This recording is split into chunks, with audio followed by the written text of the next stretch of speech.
Can you see my screen here okay now? Oh, hang on. It's coming in just a second. There we go. Wonderful. I'm used to Teams, so there's always a little bit of a learning lag there. Today we're talking about which high priority is higher than high. A lot of you as an organizations have a long list of needs when it comes to your capital planning. I'm presenting sort of the Roth IAMS approach, so to speak, on how we tackle this. So we call this our multivariable prioritization matrix approach.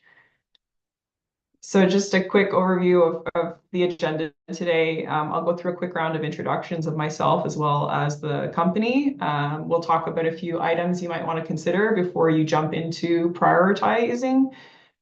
We'll talk about some approaches to prioritization, and then we'll talk about what you get out of the Roth IAMS MVP. And we'll wrap it up with a couple of concluding thoughts. And usually there's a little bit of a catch to all of these services. So my name is Alisha McLean. I'm our National Sales Director for Roth IAMS. I work with organizations to help them align them with the Roth IAMS services and tools that we provide to help them make data-informed decisions. Ultimately, the goal of this is to help them tell their asset management story, whether they're advocating for more funding or if they're just trying to spend their capital dollars more wisely. All of our services align to help support that. Just some quick background on Roth IAMS and who we are. So we are an engineering consulting firm, but we don't get involved in any construction work. We don't get involved in any project management work. We're strictly focused on managing existing facilities, and more specifically, how do you tackle your deferred capital and renewal maintenance backlog? So many of you are managing facilities that were built in the 1950s or maybe potentially earlier.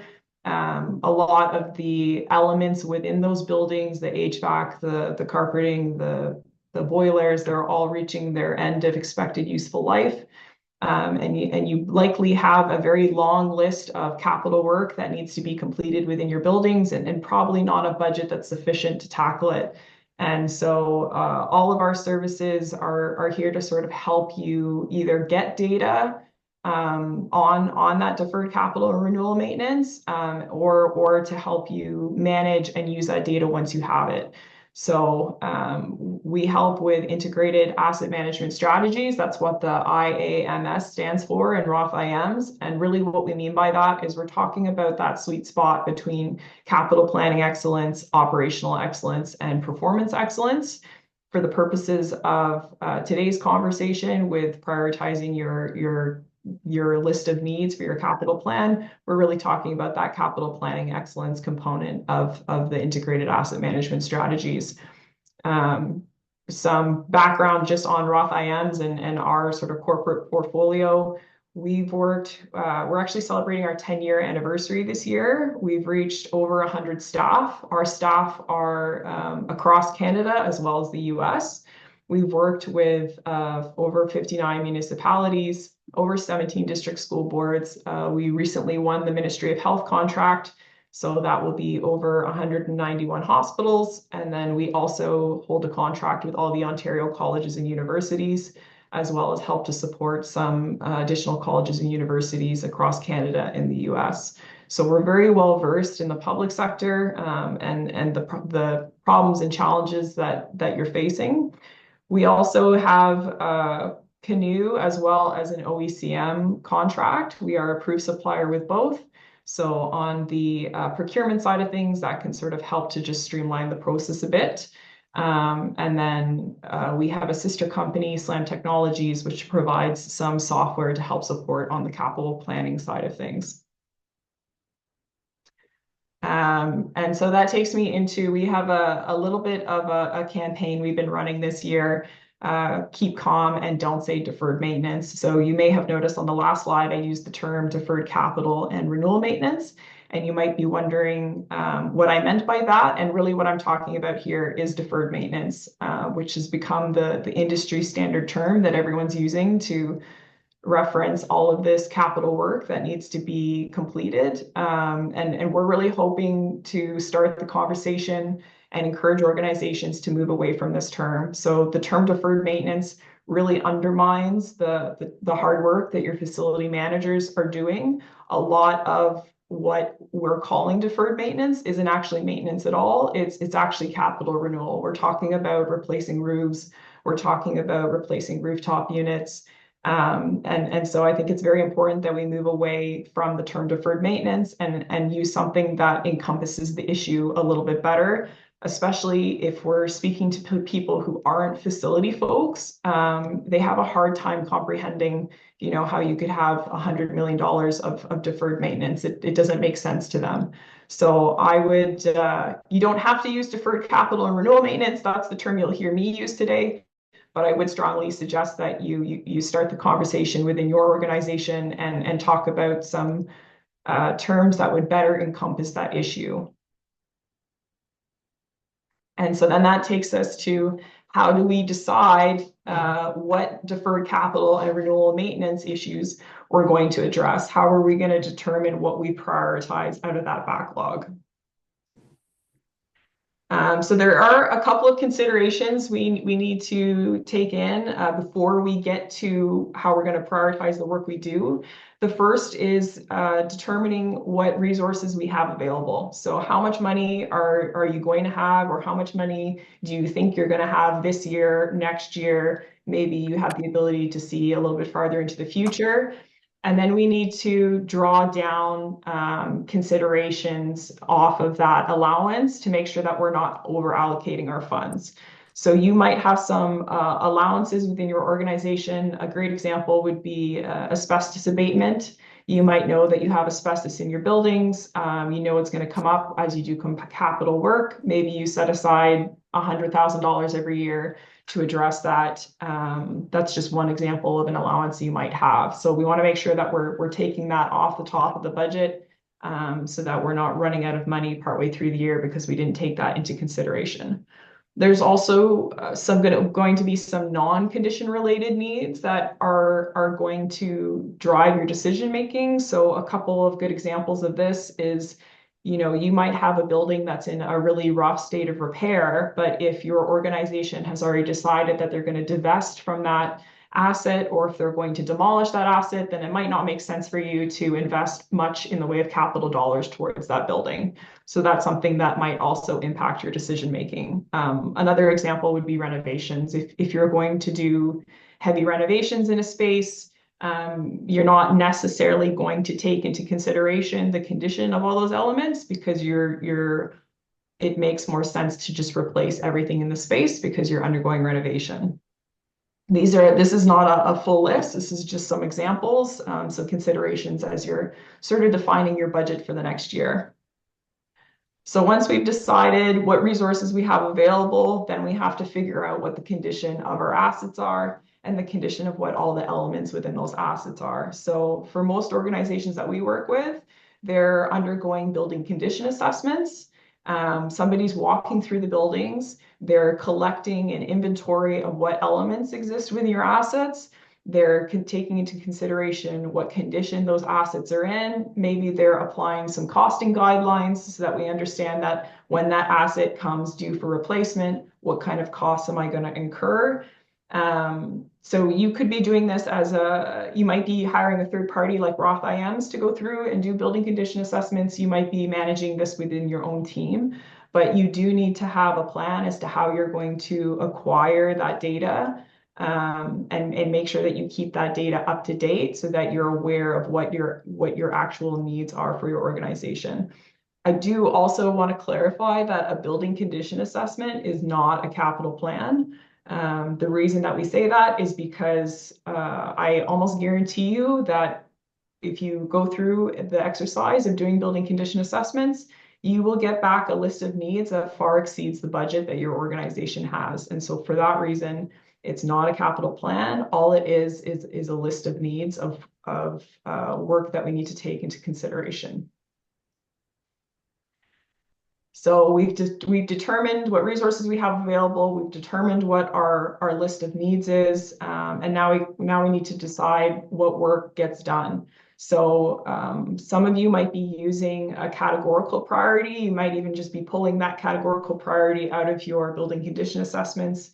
An example of this would be rating things as high, medium, or low in terms of priority. The problem that we see with that is that a lot of organizations don't even have enough funds to even make it through all of the high priorities or all of the urgent items. And so then I don't want to see you just sort of make your way down the list until you run out of money. We want to make sure that if you're spending dollars towards that deferred capital and renewal maintenance, let's make those limited dollars as impactful as possible. So this takes us to the question of today's presentation, which is which high priority is higher than high? And for those working off of a categorical priority, the next stage would be to involve a risk-based type assessment. So this is a pretty simple matrix. Basically, you're going to take the likelihood of failure of an element and you're going to multiply it by the consequence of failure. That's going to return a number between 1 and 25 back to you, and that would rank your priority. So here, if we look at likelihood of failure, if a unit is brand new, it's probably got a pretty low likelihood of failure. So that would rank a 1 versus if, you have an HVAC unit that's past the expected useful life, your technicians have been sort of nursing it along, you're probably going to be closer towards that, 5 for likelihood of failure. And then we balance that against the consequence of failure. So a 1 would be something that's really more of a nuisance to your organization. Paint failing is really just an aesthetic issue, not really much consequence of failure there. That would rank a 1, with 5 being worst case scenario, which would be, a life safety issue, or maybe it's something that would cause your entire facilities to close down. So if your heating goes out in -30 in the middle of winter, that's probably going to cause a full building closure. That's going to have a much higher consequence of failure than, say, if the paint needs to be redone. The issue with using a risk management approach is that it doesn't take into consideration all of the factors that are impacting your organization. So risk is 100% a very important consideration in your priority. It's just not the only consideration in your priority. If we only used a risk matrix to determine our capital plan, our buildings would operate, but they wouldn't function very well for your organization. They wouldn't, there's other considerations there to take into account. So some examples of that would be impact to users. If you're trying to attract new talent, you're going to want spaces to be bright and inviting. If you're, if you have a recreational center, that's a space where you want it to be, at its best for community use. You want it to be an inclusive environment. These are things outside of risk management. These are things that a risk management matrix isn't going to take into account. As a municipality, you have a very broad spectrum of assets. You've got fire halls, libraries, rec centers, garages for the parks and recs work. We need a way to determine which of these assets are more important than others. Is a fire hall, which provides life safety services to the community, more important than a library? And then there's also sustainability, and energy efficiency has become a big one that we've seen. Everyone's working towards net zero, trying to bring down those greenhouse gases. So you might want to take into consideration if a recommended line item of work has the opportunity to improve your sustainability, is that something that you want to take into consideration? Code compliance, these would be things like accessibility would be a great example of that. If you've got aging population, we see this with the municipalities as well. Is there a ramp to the building? Do they have accessible washrooms? This is likely going to be a priority for a lot of your public use spaces. A risk management matrix just isn't going to take that into consideration. Again, with community needs, these would be things like your rec space being bright and inviting. Is it accessible? Is it an inclusive environment? those types of things. This isn't a comprehensive list. These are just some ideas of drivers for your decision making beyond just risk matrix that you might want to take into consideration. So this brings me to I'll call it the Roth IAMS approach to how do we determine priority. And really what we're trying to do here is take the risk matrix and just evolve it one step further. So there's two ways that we can deliver the multivariable prioritization to you. The first is, as I mentioned earlier, we have a sister company, Slam Technologies, which provides capital planning software. That software already has our MVP tool built into it. So straight out of the box, anybody can configure it and apply it to their data. The other option here, it's not contingent on the software, is we do a Roth IAMS-led workshop. So this is a half-day session with our team, and we'll come in and facilitate and lead the session. And it's really a brainstorming session with your organization where we're going to talk about, how you make decisions today, how you should be making decisions moving forward, and sort of what are all the considerations and drivers that are impacting your decision making. The key thing here with the half-day workshop, and the thing that I see be the most valuable, especially with municipalities, is to invite. We strongly encourage you to invite all of your key stakeholders to the meeting. Bring your facilities people, bring your finance people, bring your administration. Everybody has a seat at the table. Everybody has an opportunity to contribute their ideas in terms of how decisions should be made going forward. And what that's going to do is it's going to create buy-in amongst your stakeholders, and it's going to empower your facility folks to be able to make the decisions that they need to do.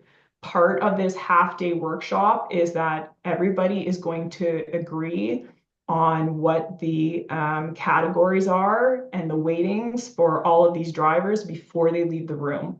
And it's going to make it really difficult if somebody comes back later and says, well, why didn't my project get done? They were in the room that determined the priorities that would drive the decisions moving forward. It makes an unbiased tool in determining your capital needs. So strongly encourage that you invite as many people to the room. It's going to give them an in-depth understanding of how decisions are getting made, and it's going to create that buy-in moving forward. So this is just a super simple, fictitious example of some categories that you might have within your MVP.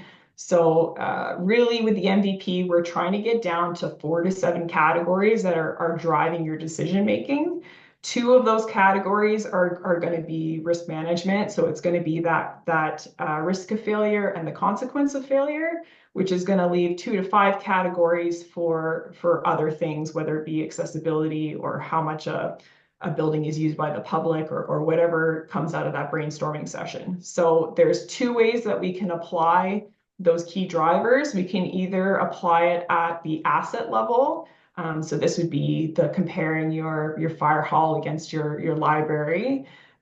So in this example here, we've got a subcategory of back office is only going to have a scoring of 10 versus a building that has direct usage by the public year round, we get a scoring of 100. So here we're assigning the priority of the assets against each other. The other way to do it is to apply it at the element level. So this is comparing your HVAC to your windows to your entryways, and then that would apply across all assets. So in this example here, we're looking at a piece of that risk matrix. What's the consequence of failure if this element fails? Fire and life safety is getting a score of 100 versus something that's just a nuisance to your organization is only getting a scoring of 10. So we're going to determine what those 4 to 7 categories are. Everything's going to get a score, and then every category is going to get a weighting. And when you multiply those numbers against each other, what's going to come out is you will get a number between 1 and 100. So this is just a screenshot from our sister company, Slam Technologies, the capital planning software, just for the sake of demonstration purposes here. Circled in red, you're going to see that MVP score. So we've got a list of all of the recommended work. It's all organized by uniformat code. And then you'll get an MVP score back between 1 and 100. So now when you go to build up your capital plan, you can say, well, maybe we start with everything that has a score of 70 or higher. And then let's determine what we prioritize out of there, and you can kind of work your way down the list. The goal here is that, if you've only got $1 to spend towards your deferred capital and renewal maintenance, how do I make that $1 as impactful as possible? And so this is intended to be a tool to help you make those decisions. So what's the catch here? The catch is that you have to have an effective strategy in order to acquire your building condition assessment data, and you have to manage and update that data going forward. So as soon as you receive that building condition assessment report, that information is rotting on the vine. As you complete capital work, you need to be updating it, making sure that you have an accurate data set for your buildings for condition. The MVP is not a decision-making tool. You do not just, sort by 100 to 1 and chip your way down the list and see how far you get until you run out of money. It's really just a tool to help support your decision-making. And we say that because there's always going to be reasons why you would override the MVP. An example of that might be if you're looking at doing a roofing program. So you might have, it might be cheaper for you to do 10 roofs at once instead of doing them individually. And so you might group those buildings together and decide to replace the roofs all in one go. All of those roofs may not be at the end of their expected useful life, but you've chosen to group them together for economies of scale. And so this is a great example of a reason why you might override the MVP score. Again, talking about renovations. So if you're doing heavy renovations in a space, you might be, grabbing opportunities to upgrade things within the space, even though they don't necessarily have a poor condition rating. So it's not a capital plan. It's not going to make the decision for you. It's just here to help support your team in making their decisions. And it's here to create sort of an unbiased tool as to what priority should be at the top of the list. The other consideration here is it requires the engagement of all your stakeholders here. So we really want to bring, again, everyone to the table, give them an opportunity to contribute and create that buy-in amongst the organization on what are our priorities going forward, what are our goals, and how do we make decisions moving on out from here. So just a few considerations here to set you up for success with that MVP tool. And that wraps up the Roth IAMS MVP. I just wanted to leave a couple of information about our company. So we do host regular webinars related to capital planning, as well as that deferred capital renewal maintenance. If you're interested in those webinars, there's recordings on our website, as well as we always post the upcoming webinars to our LinkedIn. If you have any questions about the Roth IAMS MVP or today's presentation, you need a copy of the slide deck, please feel free to email me or call me. We're always happy to knowledge share with other organizations or answer any questions.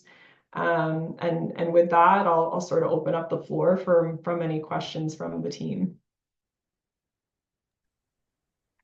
Thanks so much, Alisha. Anybody have any questions? Well, maybe some people are thinking, I was just thinking of one, because municipalities are obviously mandated to have asset management plans. So I was wondering how their own asset management plans intersect with the capital asset management plan that you're speaking of, and what's the benefits of having the capital asset plan versus the asset management plan that municipalities would have. Yeah, so the asset management plan for municipalities, that we find that tends to involve a lot of like public works and roads and waterways and those sorts of types of things. This MVP for capital planning is really there to support how do you maintain your facilities. And you guys are managing facilities that are dated, and the consequence of failure can be quite high for these. It has a really high impact to your operations and your ability to show up for the public.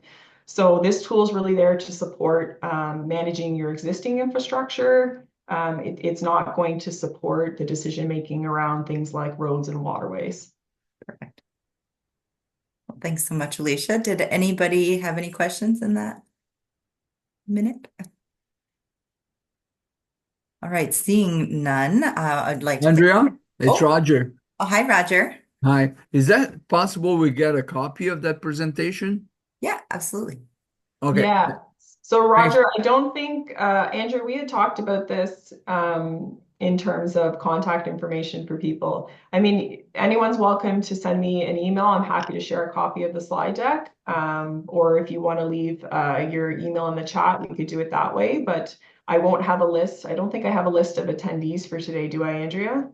Because No, just I figure it's really interesting, but it should go to the staff as well. Yeah. Yeah. yeah, well, maybe Alicia, if you provide me with the slide deck, I could send it out to our membership if that would be okay. And then obviously we'll have the YouTube recording Sure. so you can do a little bit of both. But then this way we can send it out to our members specifically and have the slide deck. So I'll get that from you after the learning morning today and send that. Absolutely. Thank you very much. Thanks, Roger. Okay, perfect. So thanks so much, Alicia. Thank you for having me and taking, I know everyone's busy, so I appreciate everybody taking a few minutes out of their day to listen to me present. Appreciate it. Thank you. Thank you.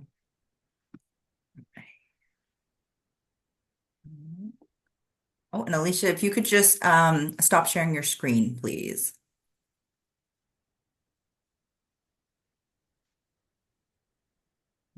Okay, there, perfect.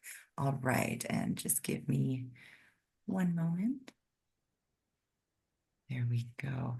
So our next presenter is Koorosh, and he's going to be talking about leveraging carbon credit opportunities for municipalities and navigating the clean fuel regulations and offset systems. So he's with Carbon Market Analyst. So I'm just gave you co-host abilities. So I'm going to turn the floor over to you. Yeah, thanks, Andrea. Hello, everyone. My name is Koorosh, Clean Fuel Standard Analyst at ClearBlue Markets. And in my day-to-day work, I work with different clients in different industry, help them to understand credit opportunities under different carbon market across Canada and globally, and help them to actually go through the process and generate credits and receive benefits from carbon market. Let me just share my screen.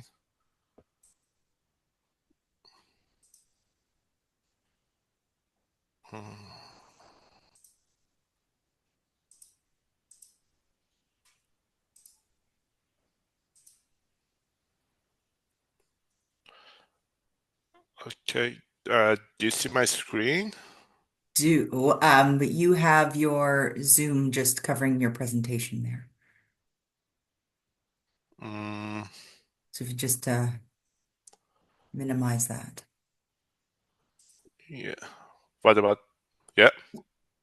Perfect. And then maybe, Yeah. that'll be good. Okay. There we go. We're perfect. Perfect. Yeah.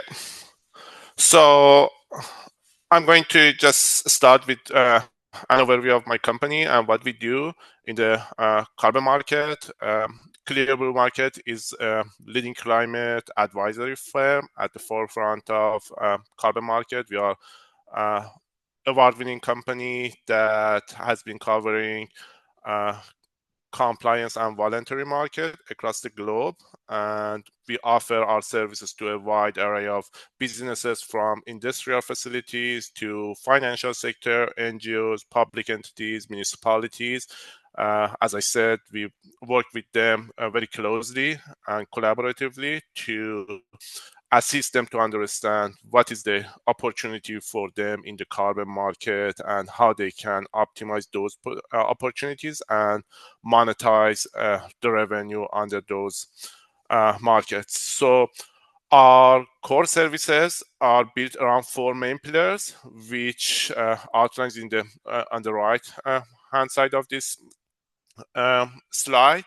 The most important part is the middle part, which is a carbon advisory that we assist our client to understand the impact of carbon market in the operation, identify risk and opportunities related to them, and move forward on the carbon market. Then we also have project development team that assist our clients to develop their project in different voluntary and compliance market, and to ensure that the project comply with the regulation and the specification of the different protocols and methodology, up to the point of generating the credits in that specific market. Then we have market access, which help our clients to go to the market if they need to buy or sell credits.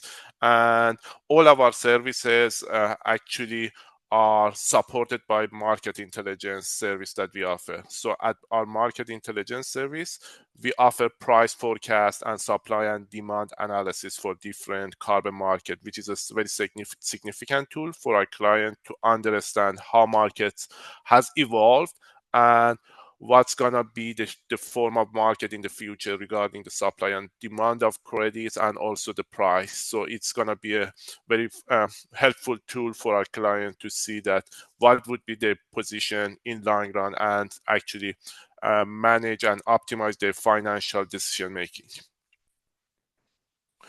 And all of our services right now are integrated in our AI-based platform, which is called Vantage.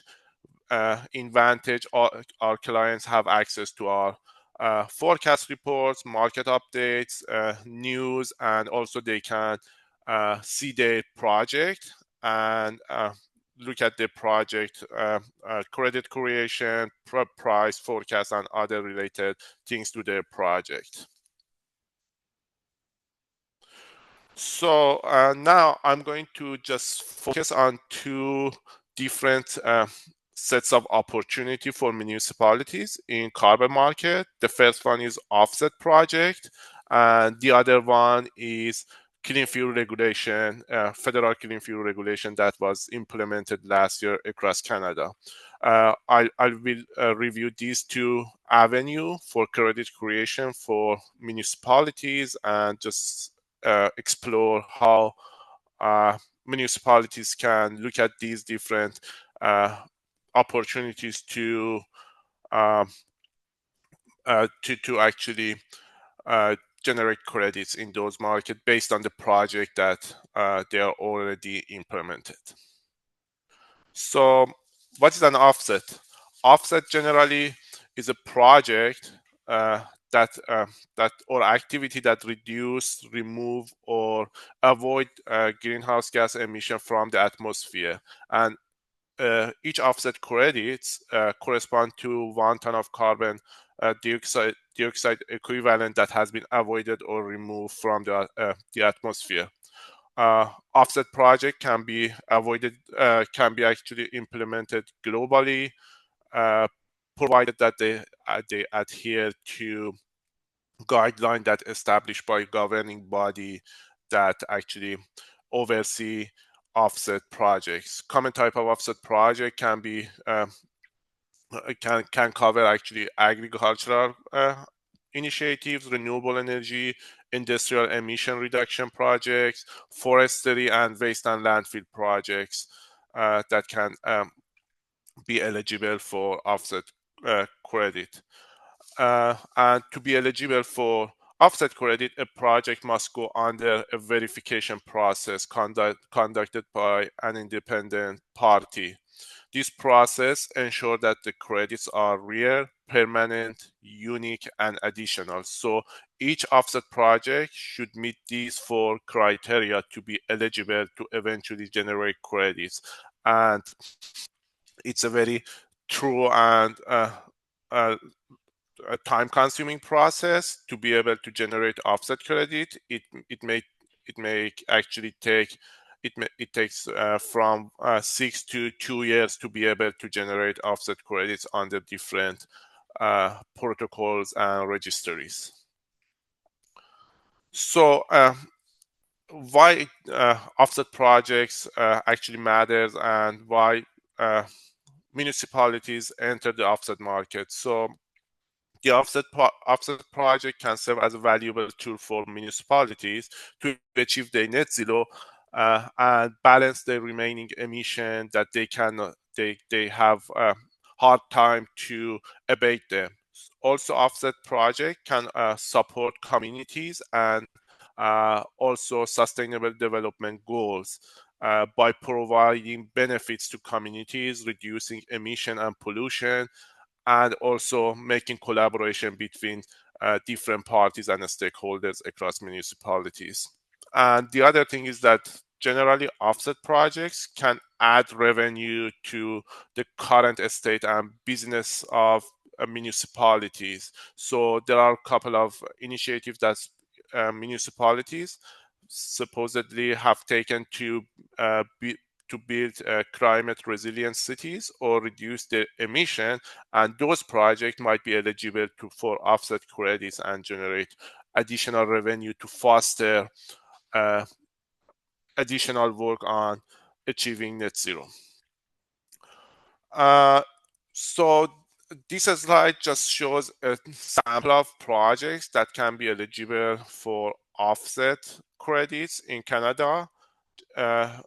In specific, the government of Canada has developed 3 protocols for offset projects: landfill methane recovery, improved forest management, and private land use, and also greenhouse gas reduction for refrigeration systems are those 3 protocols that has been developed by the government of Canada. And at the same time, Quebec, Alberta, and BC also have their own protocol and methodology for offset projects. And generally, we have also international voluntary carbon market that has its own, that they have actually its own system and methodologies for credit creation. So you can see the project can extend from landfill and renewable energy to nature-based solution, and to even carbon capture and storage.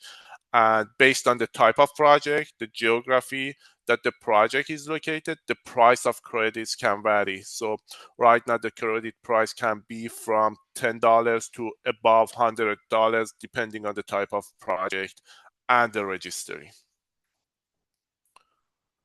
So at ClearBlue, we offer a comprehensive set of services for offset project developer. It's a sort of fit for purpose, start to finish support that we offer.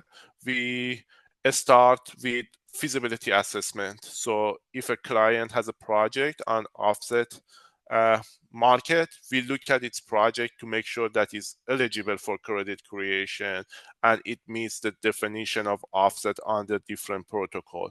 From that point, using our market intelligence services, we assess the value of credit that the project can generate, and if it's feasible for our clients, we can help them to go through the registration of project to the point of generating credits and commercialize their credits. Additionally, we offer another set of services to our clients, which is offset strategy. So if there is a client that just is interested in buying credits to offset its residual emission, we can help them to strategize their market presence and help them to understand when is the best time to buy credits and enter to the market. So this is another layer of services that we offer in the offset system. Now I'm going to talk about clean fuel regulation. which is a federal compliance program that has been implemented in 2023, and it's supposed to regulate the life cycle carbon intensity of fossil fuels that are used in transportation sector. So this program actually put a cap on the life cycle carbon intensity of gasoline and diesel, and at the end of each compliance period, any entity that has higher carbon intensity than the benchmark for that year is on the deficit side, and those have that lower carbon intensity than the benchmark on the credit side. And in this way, the program initiates a market-based approach to actually incentivize low CI fuel production, such as biogas, renewable diesel, and even electricity for vehicle. On the CFR, there are 3 ways for credit creation known as compliance categories. The compliance category 1 actually pertains to any sort of activities that reduce the life cycle of fossil fuels. So projects such as enhanced oil recovery or carbon capture can generate credits in this category, which sort of does not pertain to municipalities' activity. However, there are 2 other categories that can be actually applicable to type of activities that municipalities may have taken. So compliance category 2 actually promotes the production of ROTHS low CI fuels. The low CI fuels can be ethanol, biodiesel, or RNG, or even hydrogen in this case. So if a municipality owns a landfill and collects methane and turns that methane into biogas, then they can generate credits under compliance category 2 of CFR. And eventually there is compliance category 3, which intends to promote the use of zero emission vehicles. This category actually offers incentives for activities that lead to switch from conventional combustion engine to electricity or RNG again. So the owner of charging stations in this category can generate credits. Again, there might be an opportunity for municipalities under this category to generate credits. For example, if a municipality owns charging station, EV charging station, across the city and collect electricity information, then they can generate credits under compliance category 3 as well. So as I said, there are 2 main categories of opportunities on the CFR are biogas and electric vehicle or charging station for municipalities. So RNG projects at the same time can reduce the adverse impacts of waste and improve the air quality, and also it's a sort of circular economy approach to managing the city. And at the same time, by producing RNG and injecting RNG into the natural gas pipeline, makes municipalities eligible for generating CFR credits. And the other opportunity, as I said, is under CC3, and by just installing charging a station across the city and collecting electricity consumption, which we also at ClearBlue have developed a platform for CC3 credits to manage the process on behalf of our clients and make it a hassle-free process with no upfront costs for our clients to be able to generate credits and receive benefits from the CFR. Excuse me.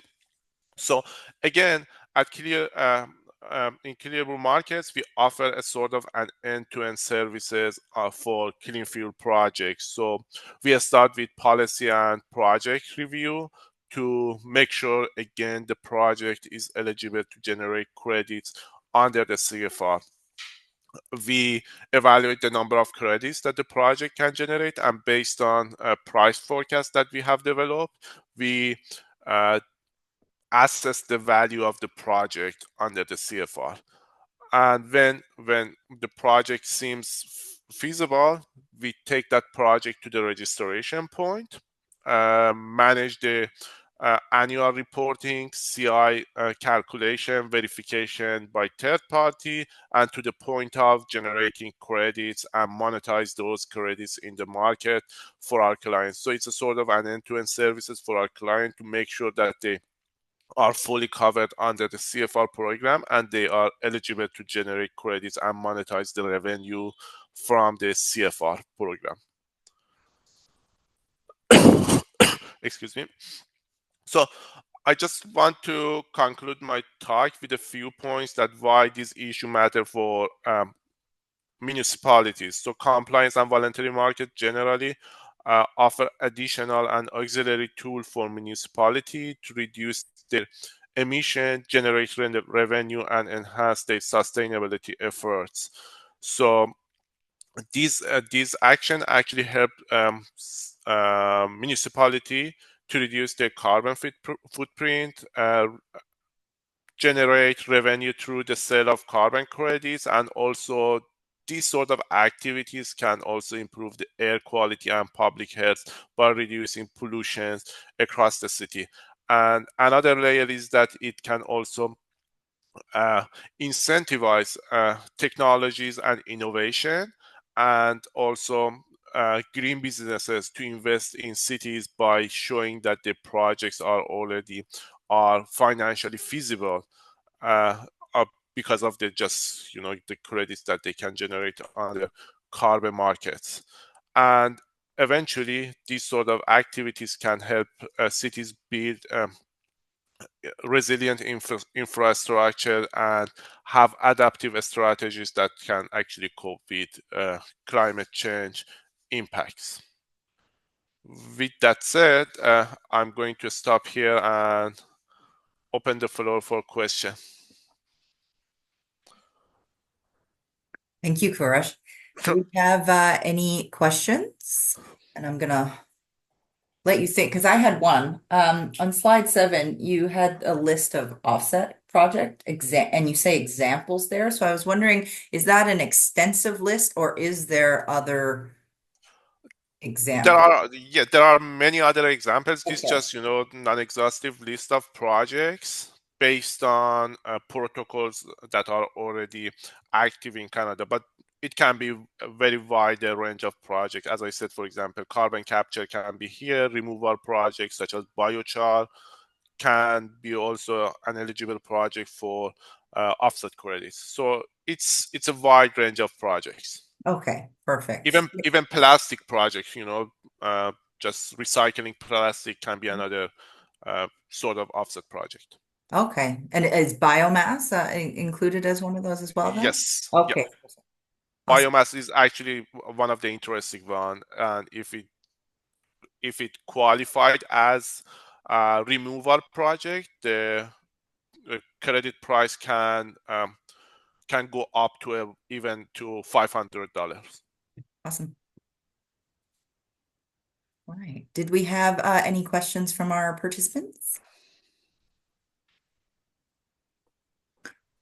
All right. Well, if you would mind sending me your presentation following this, and then I can send it out to all of those here today and our other members. But thank you so much, Koorosh, for joining us today. That was a wonderful presentation.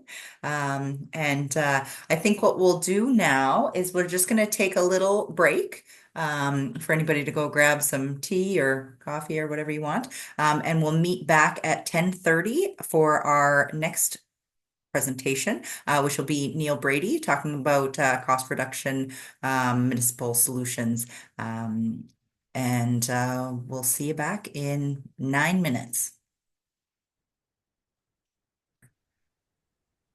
Okay, take it away, Neil. Thanks, Andrea. Appreciate it. Hi, everybody.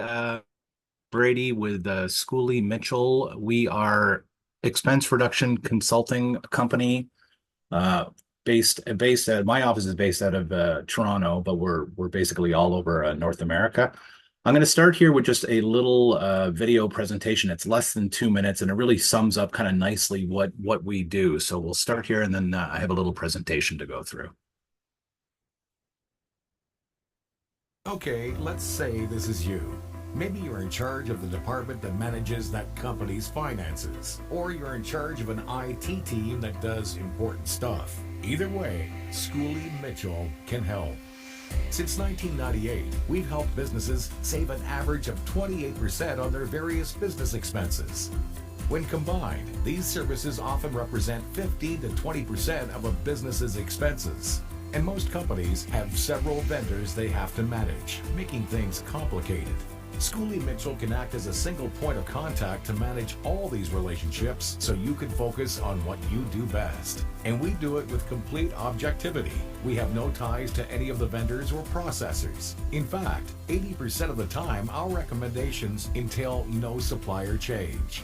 Our service is truly an everybody wins situation. If we can save you money, our compensation is a percentage of your savings. The rest goes to you. If we can't save you money, you just received a free independent audit of your services.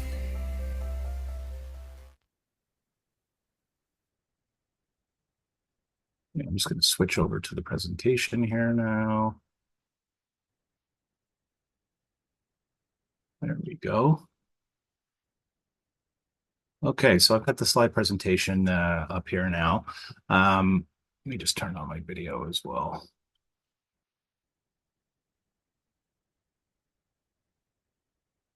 Great. Perfect. Okay, so again, I'm Neil Brady with Schooley Mitchell. We have been helping towns, cities, and municipalities across Ontario lower their expenses for over 20 years, provide risk-free audits that have resulted in significant savings and service improvements for municipalities in Ontario and all over North America. We can help you lower costs while improving services. Just to give you a little stats on that, there are 444 municipalities in Ontario. We have worked with just a little over 15% of them. So we've done this for quite a few. I would say my office, half of our clients are municipal government or broader public sector clients. We are the cost reduction experts. Our services allow you to reallocate funds to the services that matter most. So generally, when we're doing a municipality, I'm always excited about finding, any customer, any town, any kind of savings. But in the last few years, and talking to a lot of CAOs and IT people, I have noticed that they do tend to use the savings that we provide to reinvest or sort of move those funds and reallocate them to other needs and services. So generally, that's technology upgrades, hardware upgrades, software upgrades. That tends to be, what they use the savings for. Mind you, it's entirely up to the town and the municipality to use this. Sometimes they're mandated to cut costs. So we can help in that regard as well. Where we help. So we started out as a telecom consulting company only. We did that for many, many years. I'm an ex-Bell Mobility guy, so that's how I've learned of this business and come to do this over the last 13 years. But for a little over 20 years, the company itself, we've been doing telecom, and then we started adding new categories over the years. So about 12 years ago, we added this. A couple years after that, small package shipping, waste, and then in the last 5 years, we've added quite a few. So not all of these would apply to municipal government. Telecom is usually always a good candidate. Merchant services, especially if you can pay property taxes online, that's always a big one. Waste, sometimes, we're not talking about residential waste. I'm talking more about, bins you'd find behind the arena or the municipal office or the fire hall. Some cases we're doing electronic logging devices, so that would be fleet tracking, GPS in the vehicles. We have a minimum there of 5 or more.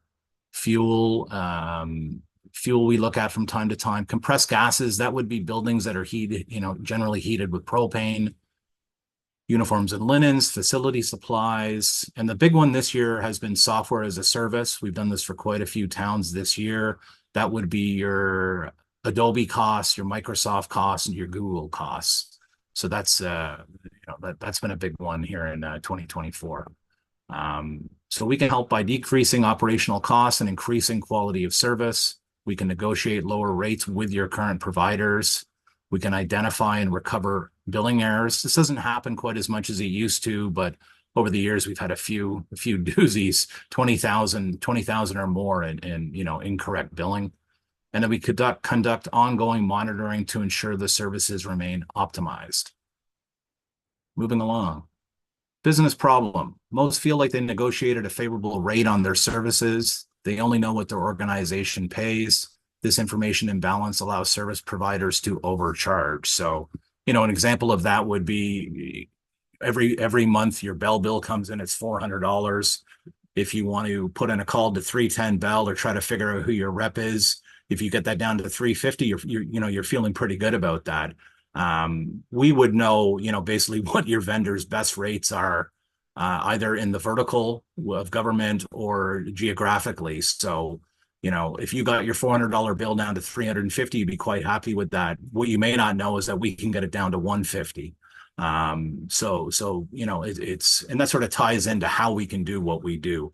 Mainly it's marketplace intelligence. So, we have 30,000 clients shared between all of our different offices.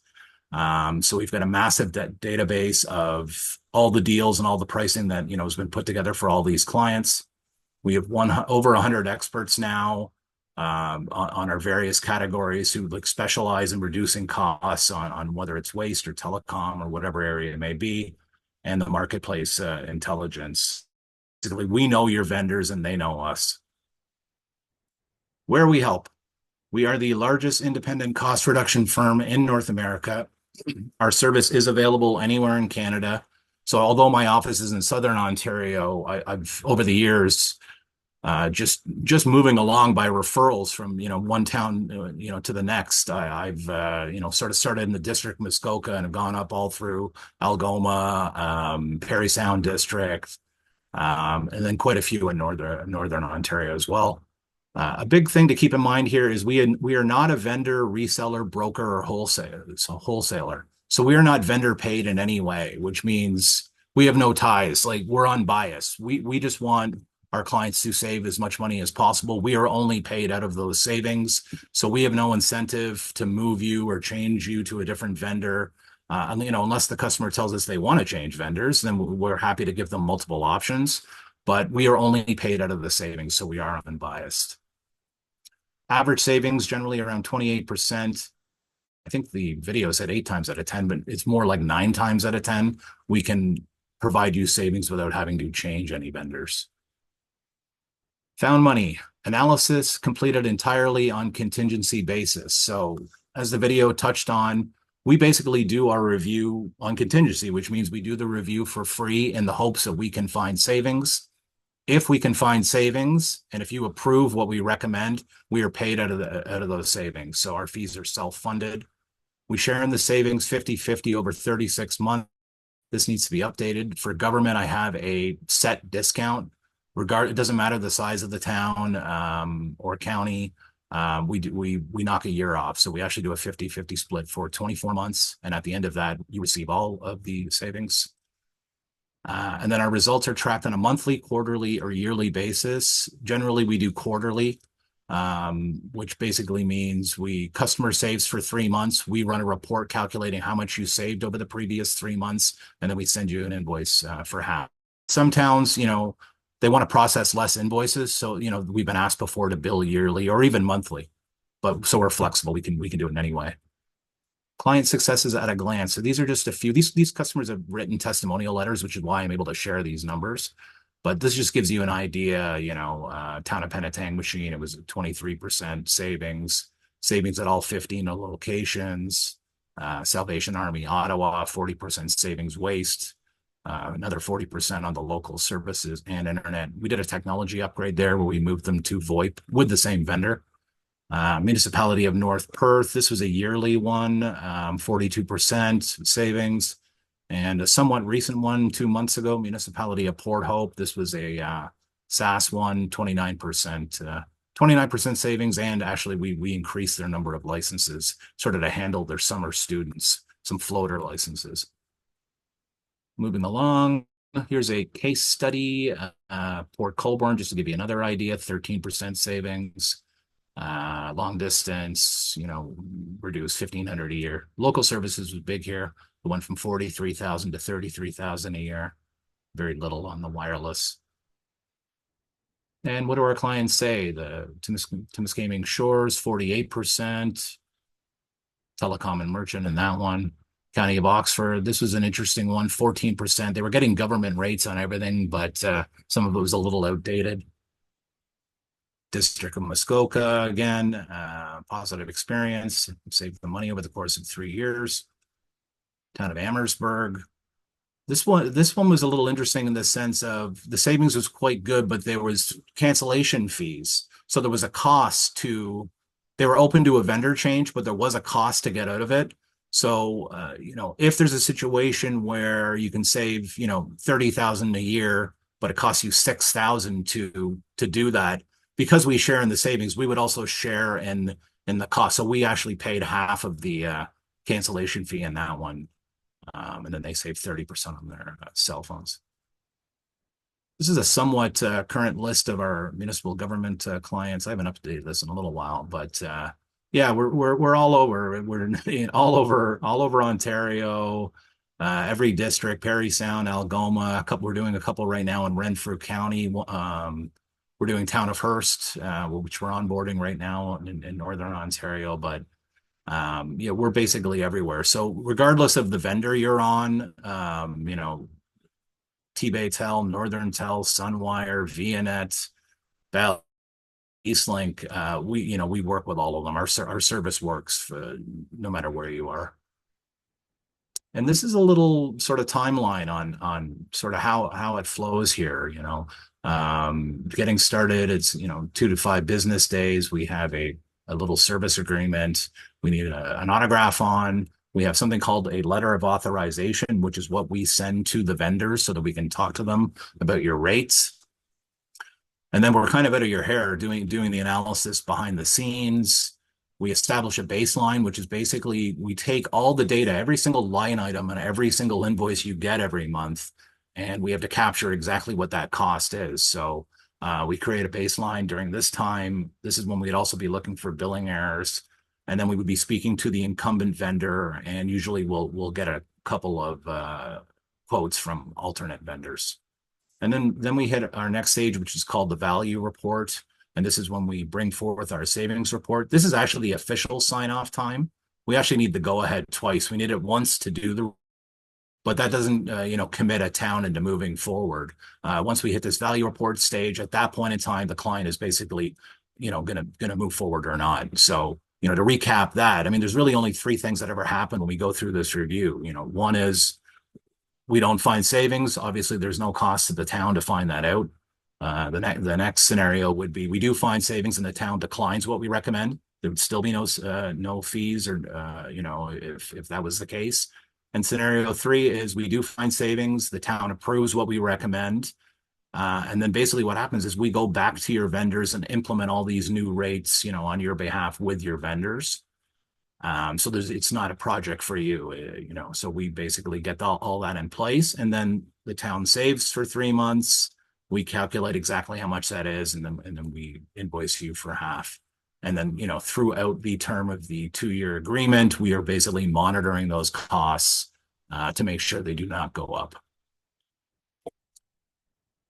And a little breakdown here of the next steps. Generally, the process takes about 8 weeks total. So, and as far as, sort of onboarding with a town, because I know nobody has time. So, essentially, if a town, by category, it's about 30 minutes per category to get us up and running. So if a town wanted us to look at telecom and merchant services, that's going to be a 1-hour commitment. And that basically entails 2 things. We're going to have a fact-finding call to figure out, how things are going, how things work, what could be better. And then the other half of the time would be getting us access to invoices, which is important. We need that to baseline all your costs. So generally, a town will email us PDFs of recent invoices, or they will share online access. And in the rare case that they don't like either of those 2 options, we have had a few who wanted to mail us paper invoices, which is fine, but it is a little slower. Questions? That's basically it. So, just to sort of sum it up, it's almost a given. I mean, we out of all the municipal audits we've done, only one time did we not find savings, town of Bracebridge.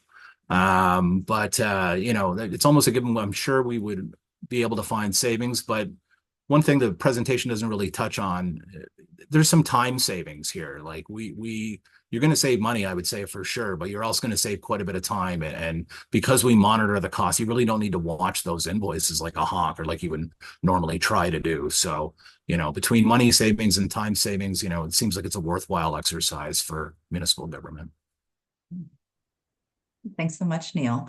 I had a question just in terms Sure. of your experience with small and rural municipalities. In your experience, what are the typical savings you've seen in small and rural municipalities? Percentage wise, it's higher.